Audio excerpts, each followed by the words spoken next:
How to fix you have too many friends on Snapchat. Hi everyone, welcome back to another video. Today I'm going to teach you on how can you fix you have too many friends on Snapchat.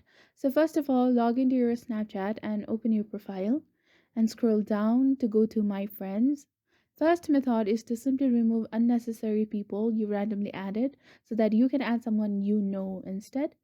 Another method is to go to your settings and go to I need help under the support section and then click on contact us.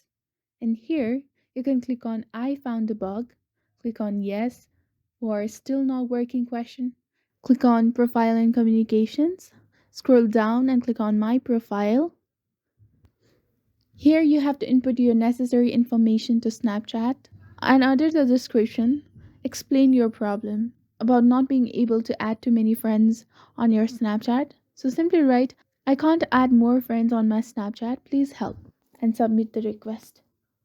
Or you can also upgrade yourself to the Snapchat Plus for its features. This is how you can fix the issue of having too many friends on Snapchat. If you found this video helpful, do not forget to like, comment, share, and subscribe to the channel for more amazing contents. Thank you. See you in the next video.